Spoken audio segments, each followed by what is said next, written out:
भारतीय जनता पक्षाने माझ्यावर माननीय मोदी साहेब असतील, अमित शहाजी असतील, आमचे राष्ट्रीय अध्यक्ष नवीन नवी असतील, याप्रमाणे आमचे चव्हाण साहेब असतील, बावनकुळे साहेब असतील, सर्व चंद्रकांत दादा या सर्व नेत्यांनी माझ्यावर ही जबाबदारी दिली। मी काय याचा दावेदार कधीच नव्हतो।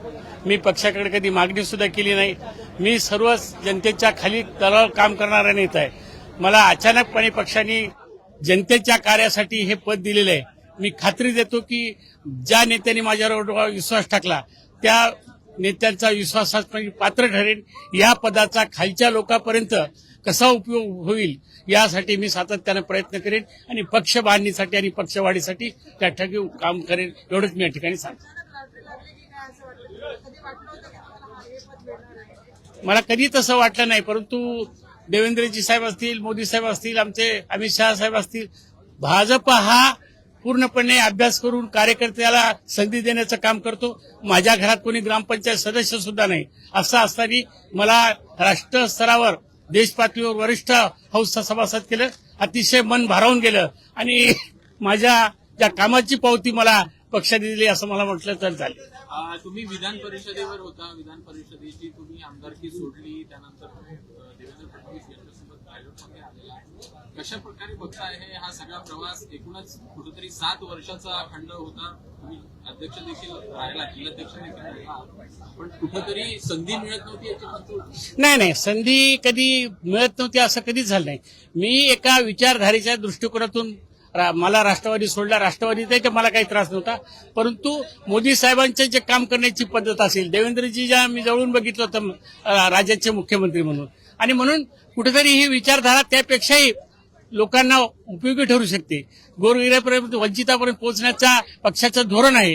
सर्वांचं मोदी साहेबांनी ज्या सगळ्या गरिबांना घर असेल, आमचा आरक्षणाचा प्रश्न दिल्ली लेवलवर आहे, धनगर आरक्षण सोडण्याच्या दृष्टिकोनातून मला दिल्लीचं सरकार गरजेचं आहे आणि म्हणून भारतीय जनता पक्षाचं सरकार त्यावेळेस होतं, आजही आहे आणि आमचा हा केंद्रातला प्रश्न असल्यामुळं मला एक चांगली संधी मिळाली आणि धनगर समाजाच्या आरक्षणासाठी मला काम करता येईल हे मला या ठिकाणी खात्रीने सांगता येईल।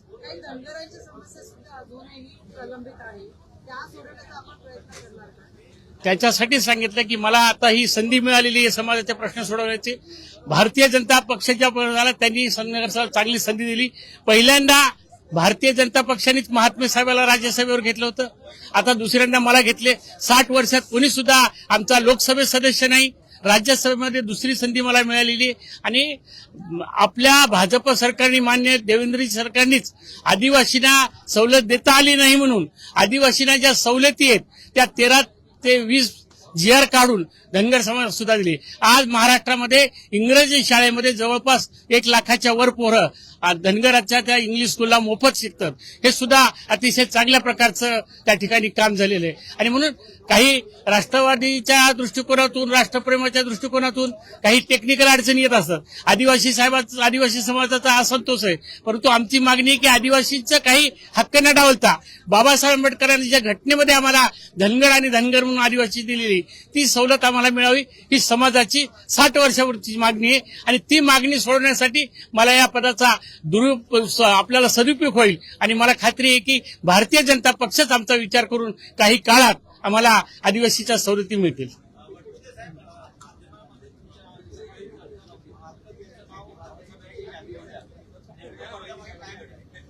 ते श्रेष्ठीला माहित साहेब, मी तर साधा मला पहिल्यांदा देवेंद्रीचा फोन आला, काही नाही तुम्हाला समाजाचं काम करायचं, तुमचं काम जनतेचं मध्ये चांगलं आहे आणि म्हणून श्रेष्ठीने आम्ही तुम्हाला राज्यसभेवर देण्याची संधी ठरली देण्याची, एवढंच त्यांनी मला फोनवर।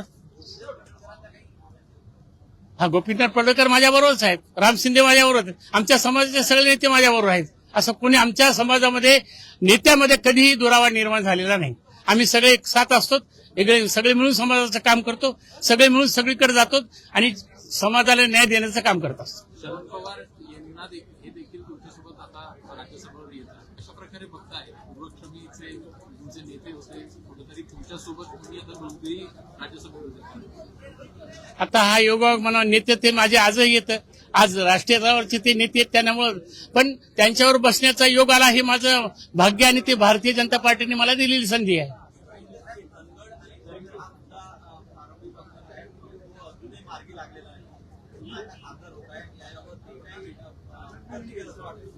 हा जरूर निघर, कारण ही डॉक्टर बाबासाहेब आंबेडकरांनी जी घटना लिहिली त्या घटनेमध्ये 36 नंबरवर आमचं धनगड लिहिलेलं आहे. आमच्या सगळ्यांचं एकच मत आहे की हिंदी आणि मराठी मधला जो अपभ्रंश असतो, आज तुम्ही बघितलं असेल बलराम जाखडचं इंग्रजी मधलं तुम्ही खरी डी आहे आणि हिंदीत लिहिताना जाखर लिहितात. मी ज्या जिल्ह्यामध्ये पूर्वी काम करत होतो, 2 जिल्हे होते, तिथं गंगाखेड नावाचं रेल्वे स्टेशन आहे, निजामाच्या काळातलं म्हणजे इंग्रजाच्या काळातलं. तिथं गंगाखेड डी शेवटचं आहे आणि मराठीमध्ये गंगाखेड आहे. आणि आज तुम्ही बघा, बीडचं सुद्धा रेकॉर्डला तसंच आहे. आज आमचे मुख्यमंत्री ज्या भागात राहतात तिथं तुम्ही जाऊन पहा, सीताबर्डी हिंदीमध्ये बर्डी आहे आणि डी मध्ये इंग्रजीमध्ये डी आहे. ड आणि रचा झालेला हा फरक आहे, तो दूर व्हावा. परंतु घटनेच्या प्रेसिडेन्शियल ऑर्डर बदलण्यामध्ये जी संख्या लागते ती संख्या आदिवासीची जास्त असल्यामुळे त्यांचा गैरसमज व्हायला की हे नव्यानं शिरतात. नव्यानं कुठे शिरल्याचं बाबासाहेब आंबेडकरांच्या घटनेमध्येच आम्ही आदिवासी आहोत आणि ते एक दिवस त्यांना कळेल आणि आम्हाला न्याय मिळेल याची आम्हाला खात्री आहे. 100% कमी होईल अशी आशा आहे.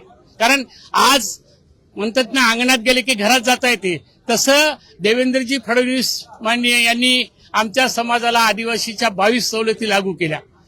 आता फक्त राजकीय आरक्षण राहिल्यामुळं ती अडचणीचं आहे. परंतु शिक्षण असो, घरकुल असो, ज्या काही योजना आहेत गरिबांसाठी लाभाच्या ज्या योजना आहेत त्या आदिवासीला ज्या आहेत त्या आम्हाला मिळालेल्या आहेत.